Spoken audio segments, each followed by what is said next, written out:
faith. Like, if God exists, he's an asshole because he doesn't do shit about everything happening, you know? Why do I need to believe in him? I believe in people. It's between people. It's between people. We have to ask each other, how did we let this happen? When you feel this on your skin, that you're like, oh my god, you can die. What to do? How to hide? February 23rd was the last day that we had our usual life, our home life. And February 24th, 4 a.m., when the explosion started happening.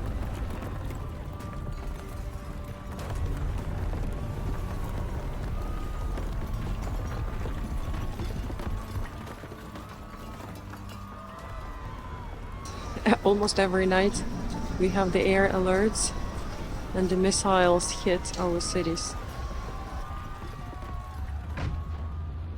It started to be real, but again, real without knowing what to do.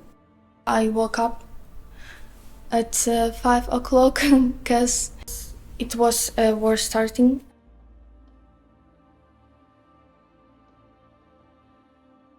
It's a big tragedy, you know. I think I will live with this all my life, but Probably there will be many more problems, like with people coming back from war with a lot of emotional pain and traumas. And we all are in trauma.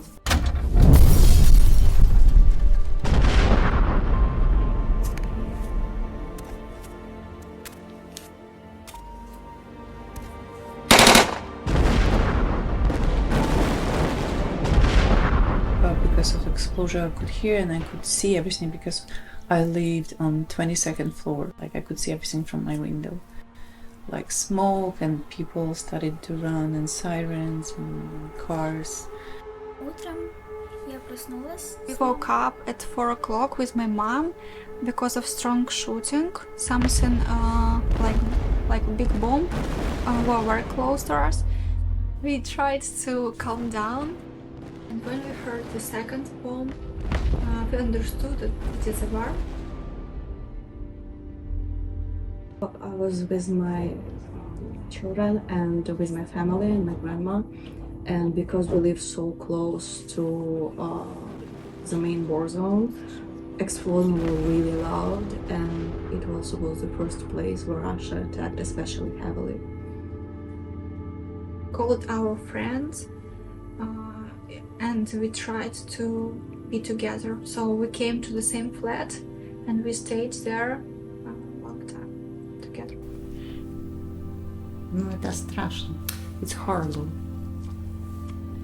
Да, очень страшно. И It's было very очень horrible. страшно And выехать из It was города. very scary and it was very impossible to move from the city at that time.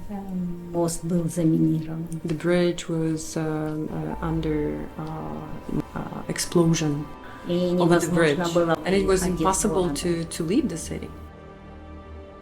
There was a calm moment when we saw that maybe it's over. It's like in 2014 that the Russia just stopped. They just occupied more territories and stopped.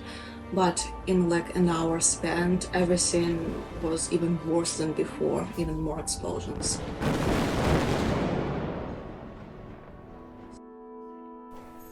Потом разминировали мост, и And then they sort of took the mines out of the bridge. он был разведен все время, выехать.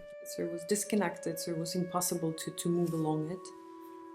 Потом, когда свели мост, And when they было put очень the bridge короткое время together, выехать из города. it was a very short period of time that you can use to leave the city. Before they moved, of the family leaving and driving over this bridge, and the car was just shot and 2 kids, they were killed in the car. When I wake up, I'm not straight away understand and realize what's happened. When it's happening, it was a little bit terrifying, let's say. So When the war started, we were at home. It was really scary. We woke up because of explosions happening. No one believed that this is really happening. Я должна была спасать своих детей. And I needed to save my children. When we heard these sounds, I was together with my child. Of course, it was so terrifying because in Mariupol, I mean, you know, you have in the mind, you have like picture how it can be, and the planes going under your head, you know.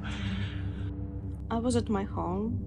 I was just sleeping and waking up to explosions next to my apartment building. I'm immediately trying to call my family, which was impossible by that point because everyone calling at the same time. So no one can call anyone. And my grandma, like from other part of the city, just ran to me by her legs because she was so worried that something happened to me. I remember my older daughter just entering my room, А наймолодша зі мною спала. and the younger was together with me, І починає мене будити. Мама, мама, and she бігом starts waking me вставай. up, saying that, please hurry up. Бігом вставай, просипайся. Аеропорт взорвав. The airport has been Ну, bombarded. то Russia is started to bombing our town. We were staying in Kiev with my child about 10 days. My mom, she was sitting underground in Mariupol. Were Russian soldiers and Ukrainian soldiers. They were always bombing each other. I felt very dangerous. I heard how my heart was beating, and I understood that we can die anytime. They waited until it was light in the morning because it's scary to try and ride in the darkness. And they just grabbed all the documents for their children, for themselves. They got into one of the houses to hide in the basement. There was a cassette bombing right next to it. The whole house was shaking. Everything was destroyed. They were running. They saw all the houses destroyed. There were rockets just standing upright from the ground. That's everything burning. Everything is shaking. First time they tried to leave, так, але було дуже but they багато couldn't. людей. There were so many people that they couldn't get into the train. Всі панічна атака. Yeah, my younger daughter, she had a panic attack because of this number of people around, like pushing one another and trying to get to the train. The kids were screaming, and the adults, they were shouting at each other. It was very painful at that moment to realize that you're leaving, because you're leaving your husband and you're leaving your older son. And you don't know, because they might be called to war, and it might be the last time when you see your closest people. So yeah, it was 6 a.m. in the morning. We said goodbye. It was a very painful and emotional departure. When they started to bombing home, I think that it's not good idea that grown up children in this atmosphere. And we packaged our bag and go to Poland. Thank God my job give me ability, because exactly the day was start, I supposed to receive my salary. So I know I have money to try to find bus or someone who can drop me to the border. When the Russian came in Borodyanka, this is a small village next to our city, the houses started to getting on fire and people were killed. They decided to leave their house. Man is not allowed to leave the country. I had to go by myself with my children. I found volunteers who helped me to go to Spain. I leave my husband and my dad. And though I escaped like the first week when the war started, right? The first day, though it took me like 4 days to cross the border to Poland, I could hear sirens, I saw scared people, I saw parents at the border saying goodbye to each other. My friend, and she have a brother, he knows someone who have like this small bus. She called me like, I found for you place for you and your son. If you want today in midnight, you go. Some volunteers helped them to hide in another building. It was 9-story building, and immediately it started to get exploded.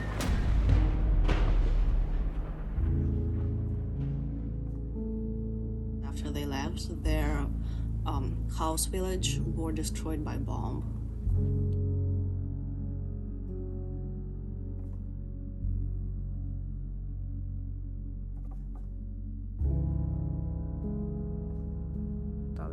There is nothing in there, like only memories. They couldn't save anything. The children were missing their father, their grandmother, and they wanted to go home. We came back to Ukraine for 2 months, but it was awful, and I think it was a mistake that I came back. My mom, she was in Mariupol during 2 months, and she has my sister. She was 10. They didn't have what to eat. They saw dead people. They saw a lot of blood. They saw a lot of Russian soldiers. When my mom came to me, she had completely gray hair, and she was twice smaller size than she is now. She didn't talk much. They figure out the moments of silence, and they got to her office or at her job. The moment they got in, it was also bombed with cassette explosives, and a lot of people died, and they were able to save like a 9-year-old boy who was shocked. His grandma was killed in front of him. Because of Russians' attacks, there almost never was heat or electricity. When there was rockets flying or jets, children were really scared and they were always crying because they're traumatized. This, when I first got here, was so nerve-wracking because in Ukraine, if you hear this, not a good sign because there's no airplanes that are usually friendly flying so close to a city. So it's like not the best sound to hear some of the time. I saw my husband saying goodbye to their kids and women and not knowing if they're gonna see them again.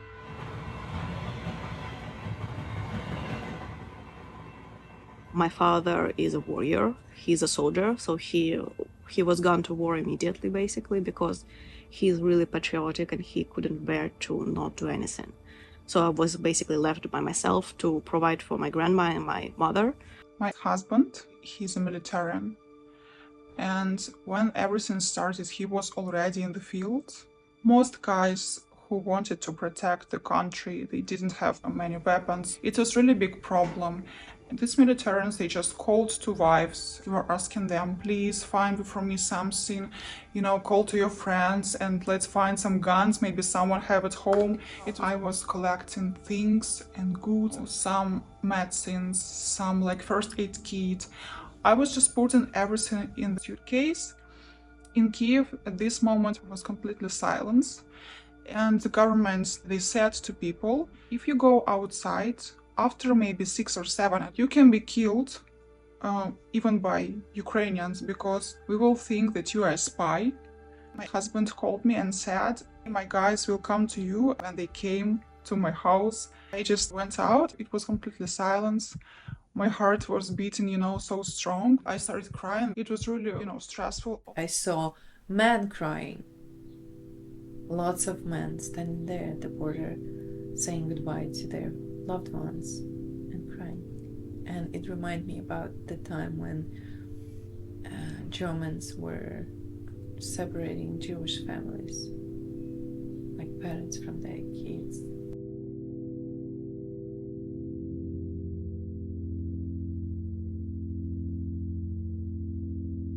Everything was really dark, so because there's no light, from 5, everything becomes dark. You just have to navigate by your sound.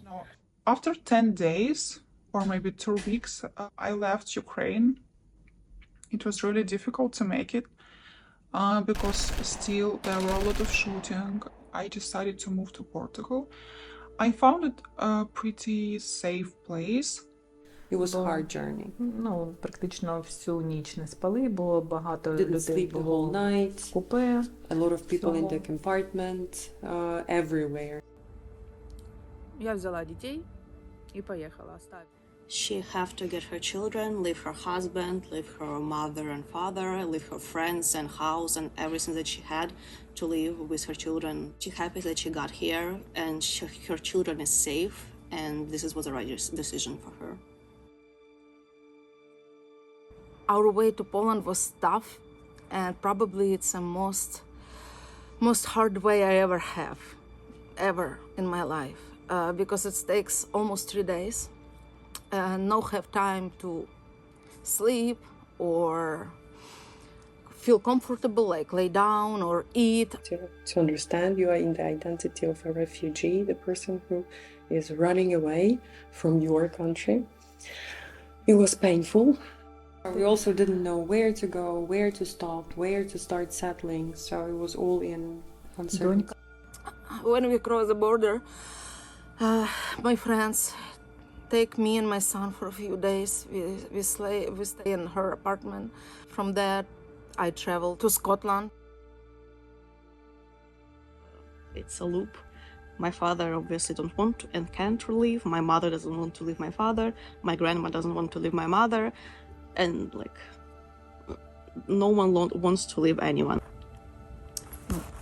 I very sad and miss my mom.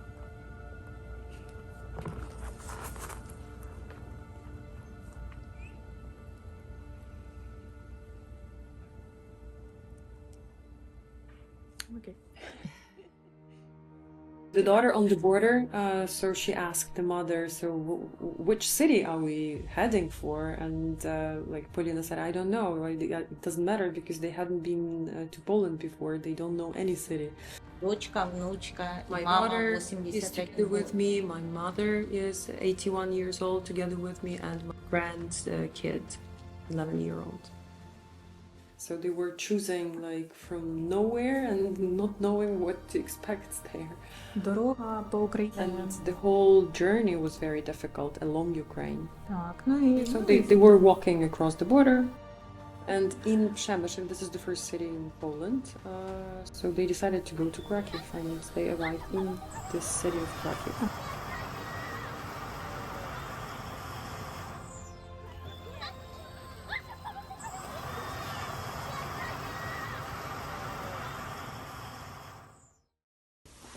І в офісі у шефа There was a lot of cigarettes in their office, and they were basically trading cigarettes for food.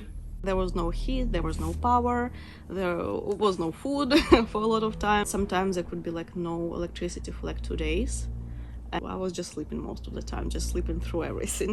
When we crossed the border, all of a sudden you needed to sort of wear a different, to have a different role in your life and to have a different identity, I would say. I'm a refugee, right? And it's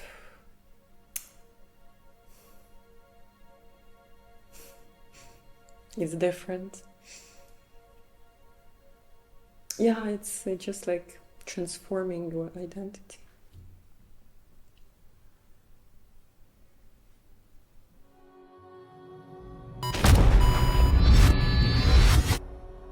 People need to remember that war started not 2 years ago. It started in 2014 when Russia occupied Crimea and Lugansk.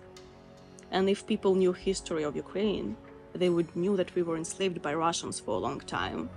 So it's a long history of occupation. You started hearing a lot of stories like from history, and you started learning that it's not the first attempt, that it happened starting from the independence 30 years ago, then 100 years ago, then 300 years ago.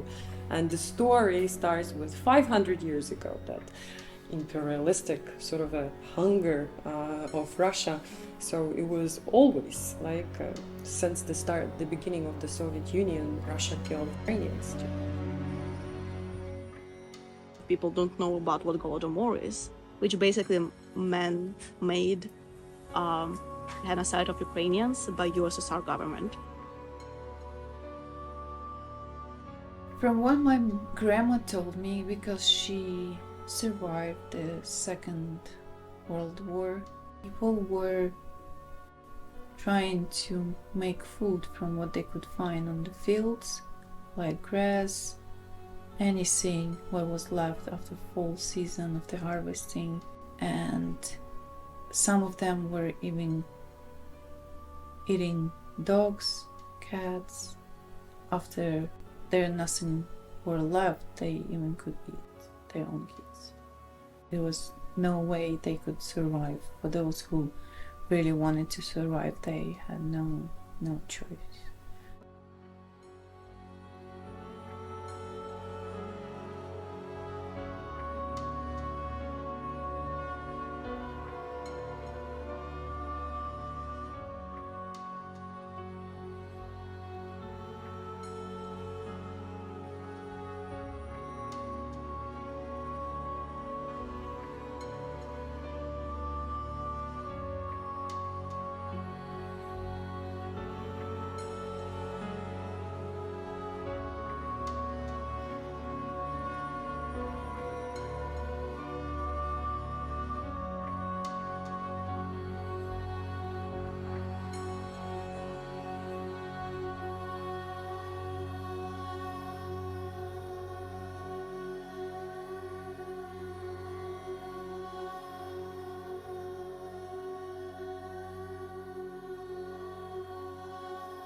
I left Ukraine because she told me if anything like that would happen in your age, you need to pack your stuff and you need to tell your friends, women, to run away as far as you can, because when enemies gonna come, you know what they're gonna do to women and girls.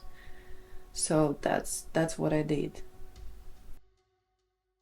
I've seen enough.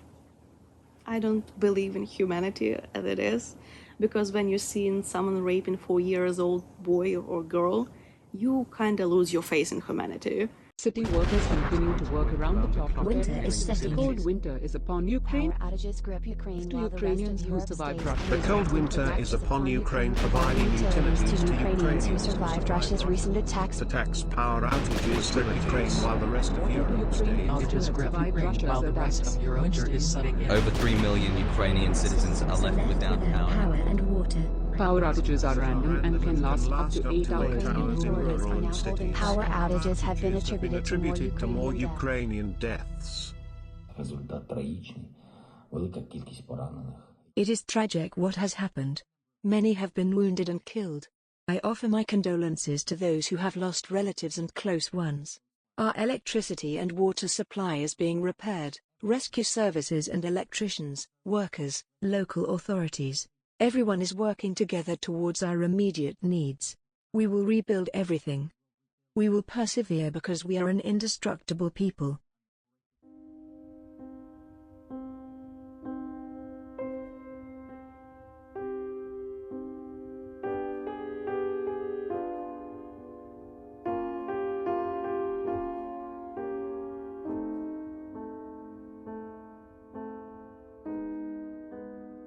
These are the paintings of the very famous Ukrainian avant-gardist Alexander Ekster, and she lived in the time of Soviet Union. After the Ukraine has got the independence, in most of the publications she was noted as a Russian painter, but she was a Ukrainian one, and that was her deep pain all of her life that she was recognized as the Russian painter. These were made when the most difficult blackout, it was November, December and January. It is also the combination of the power of art and the power of quilting. You know what they do in Ukraine, those who are still there? They're raising money. They're raising money to donate for our army, for those who defend in our country. We have the smaller volunteering projects like we do the knitting, camouflage, netting to cover the equipment. When we started to collect the quilts, I've started to look for the opportunities to deliver it to Ukraine, and I found volunteers who were buying the cars we were also buying the cars and are buying for the soldiers. And the cars, they have the space. Some friends of mine, they buy and they send the cars and they equip them. They make them sort of secured from the shellings and they send them to the front. I have joined to some groups and so that is kind of a networking, human networking. I am in Ukraine right now, in the western part of Ukraine, close to the Polish border. And what I see around, everyone is involved in volunteering, everyone. They singing, they baking, cookies selling, some of them doing sports to donate. Even the smaller kids, so they all want to support. We have so many stories of kids singing and taking money and then donating. This is incredible. Or winning some competitions and bringing all the money for the international ones, right? And bringing all the money to the donation centers. So this is amazing. Some of them doing different arts and trying to sell. Probably this is thanks to the fact that it started in 2014 and all of these volunteering centers opened. But another part of the story is that people, they realize that we can make a difference. Yeah, we just need to support our kids.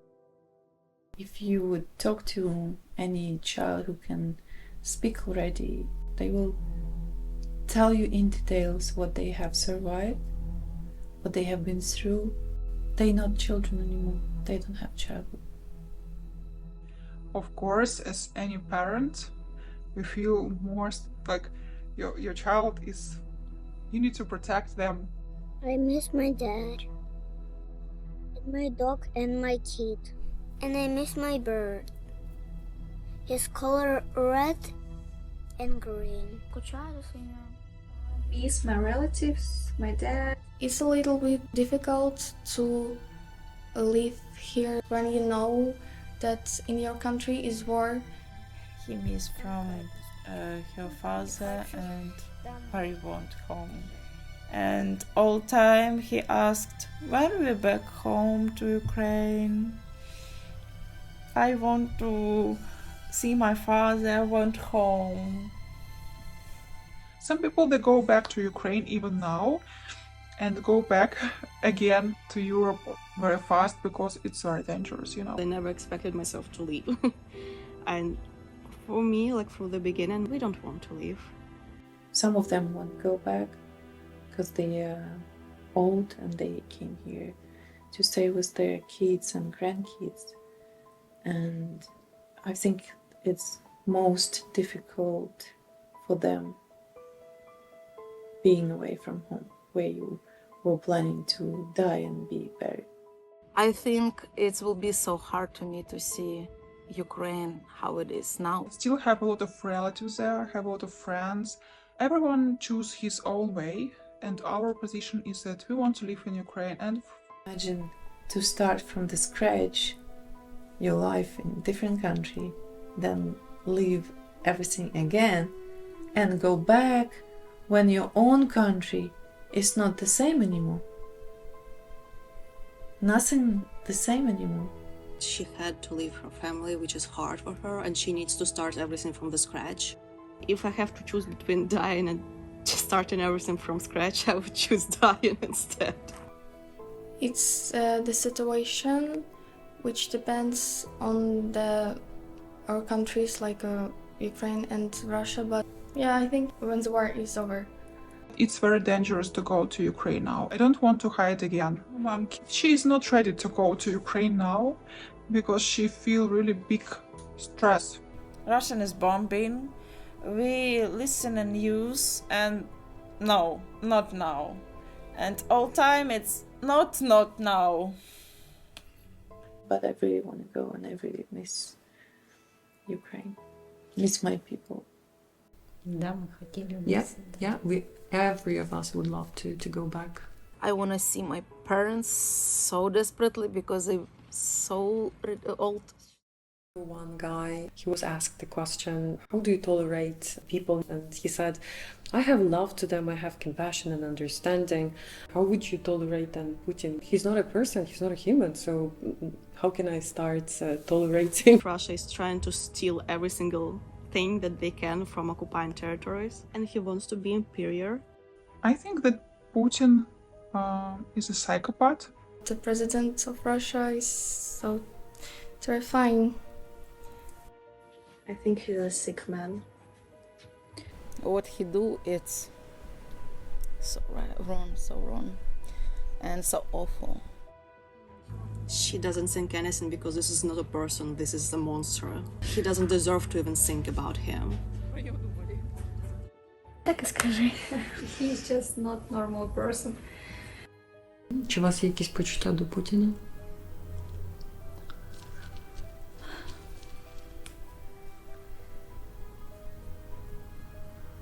У меня к нему нет вообще никаких. Emptiness.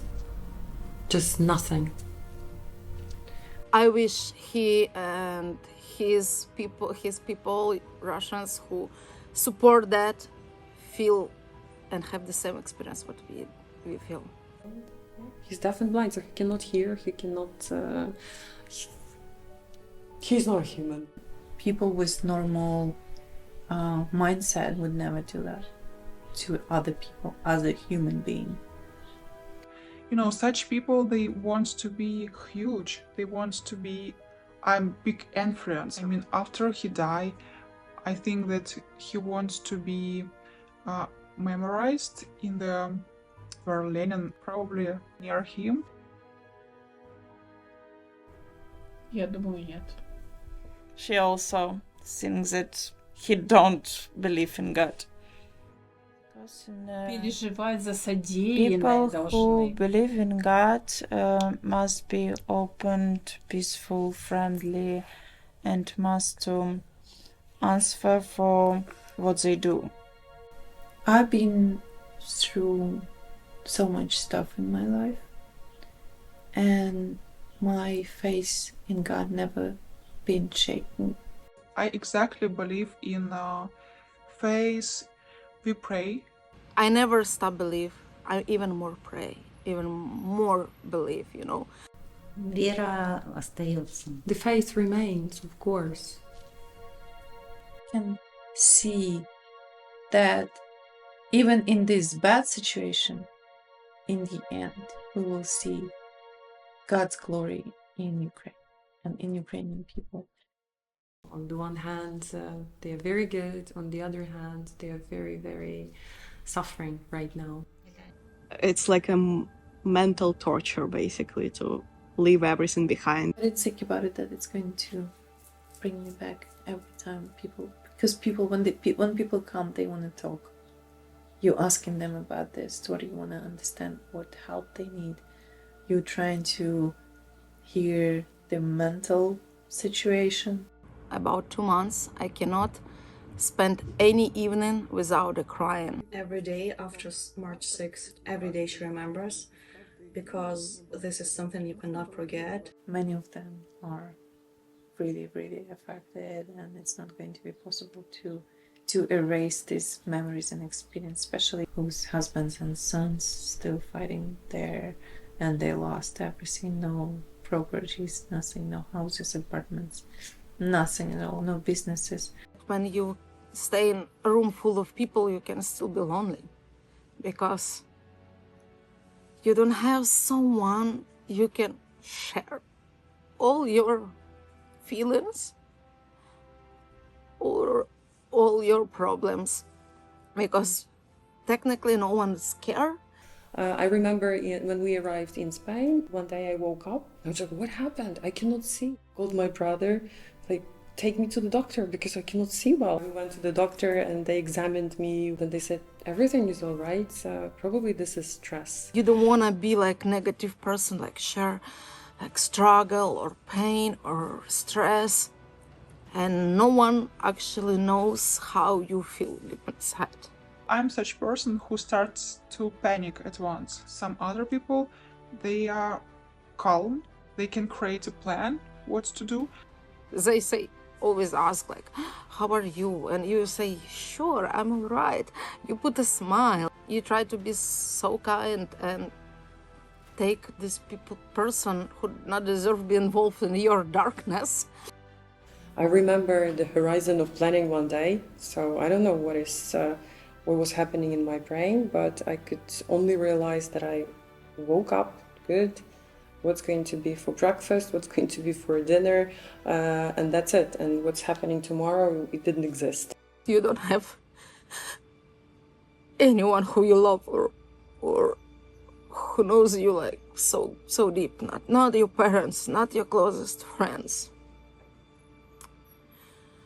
I remember that we called to some friends when we were sitting in Kiev, and I asked them to come to our flat, and we were sitting together, you know. I need my own connection, someone who understands if I share. I'm not sure a lot of people to able if they don't have that experience. It was painful. Yeah, as they say, psychological pain is equals to physical one. When you are surrounded by your friends, family, you're talking to someone. I sometimes heard from psychologists that you can't be silent always, you need to say something. We have this community of psychotherapists. And so what they do, they organize free of charge webinars, seminars, inviting internationally people that can share their experiences. But this experience is a new one, so nobody like from the community of psychotherapists, they don't know what it's like, right? Hearing how Russians and Putin himself describing them from their side is insane. It's all lies. For him, and for a lot of Russians, Ukraine is non-existent. Our language is imaginary, like we just came up with it. It's never existed before, and basically we have no rights to exist. That's his official statement.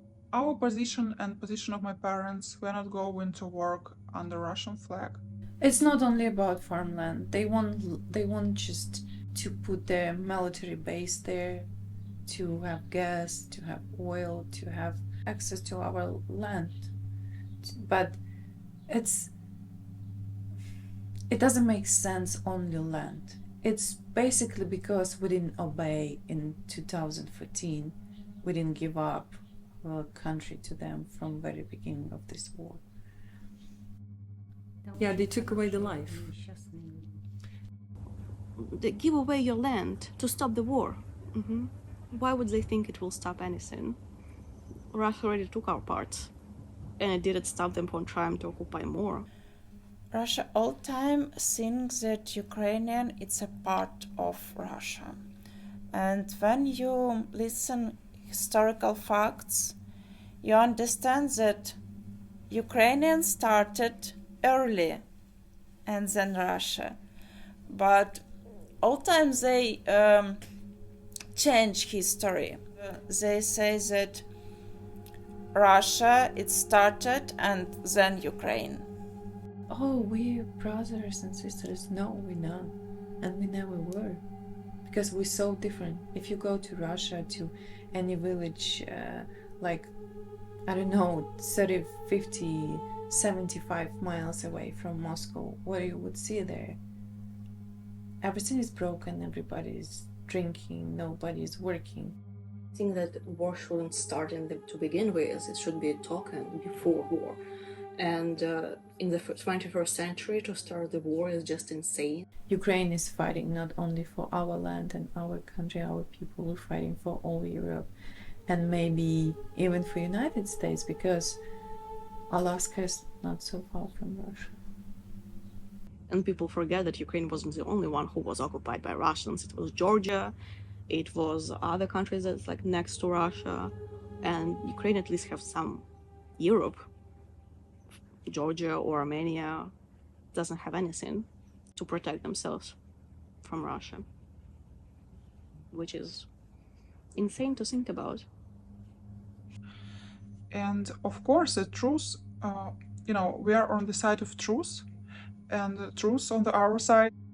You will see how awful and terrifying this is, because what they do to us, to kids, to women, to men, to elderly people with normal mindset would never do that to other people as a human being. She said that no ideology in universe basically deserves the amount of people Putin killed, because no idea could justify killing. They don't want us to be free. They don't want us to live on our land, and if we don't obey, they say, okay, then we can kill you, we can destroy you as people, as nation. So no, you will not exist on this land anymore. And they think if they have this territory, it's better for them. And also it's a business. Imagine how much money Russia spends for this war, how much stuff he could do for his own country, for his own people. Fixing houses, roads, building hospitals, schools, universities, giving people more opportunities. Yeah, they hate Ukrainian people, and all people who now look TV in Russia, listen radio, they hate Ukrainian people. They come to our country and say that we must to do that because you are not good. Like 75% of Russian population, they support this genocide of Ukrainian nation, and it's only because they don't think, they don't read, they don't trying to understand what is the real purpose of this. It's not the war in its like normal sense. It's the war with civilians. So they're hitting the civilians' buildings. They are killing kids and people, elderly people. Будинки, лікарні, ну тобто hospitals, schools. So this is insane. The real history of it, that Russia is trying to steal every single thing that they can from occupying territories, because it's just a big bully who decided they can do anything because they have nuclear power.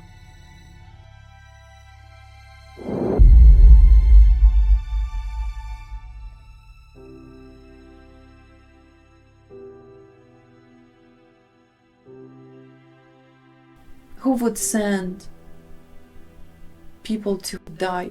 He doesn't need those people. And who's something that told that Ukrainian is not European, not good, or something else? It's not truth. Ukrainian is a perfect country. It's a really perfect rules for life. Ukraine is really well-developed country, and Ukrainians are really hard-working people. We have guests at our house. We like to cook food. We like this life in Ukrainian. Not because at home, but it's really good country for life.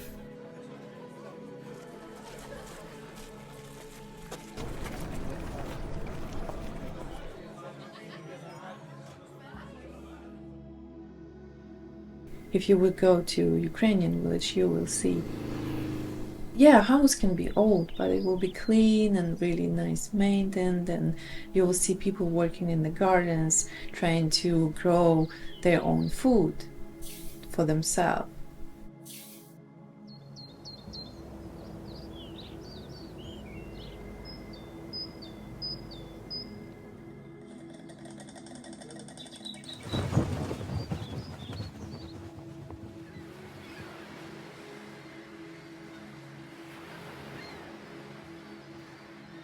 We believe in our country, in our people. My name is Alex. Я у мене батьківщина, моя Україна, я у мене нація своя, українець мама я. Я у мене рідна мова, де українське кожне слово. Ukrainians never give up. We just don't. It's not in our blood, you know, not our tendency. You just need to, I would say, embrace the day, right? And then like have the hope for tomorrow, have the hope for tomorrow. One more day, you know, one more week, one more month. We're gonna fight till the last moment. We better fight till we're dead than give up at some point. So yeah, that's it. Yeah. If there will be no men, women will go. And if there will be no women, kids will go. It's not possible to give up. Слава Україні! Героям слава!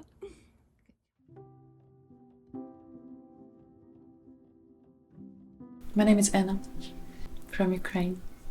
My name is Anastasia Pitpala. I'm from Kryvyi Rih, Ukraine. My name is Anna Sidorova. I'm from Ukraine. My name is Alex. My name is Alex. Hi, my name is Kate. Я з України, з города Маріуполя. Okay, my name is Masha. It's my son Sergey. And this is my mom. My name is Alena. From Zhytomyr. Меня зовут Наталья. My name is Natalia. I lived in Mariupol. My name is Veronica. I'm from Dnipropetrovsk Oblast, but from city Dnipro. Я Марина Біланцева. She's from Nikolaev. Так, мене звати Поліна.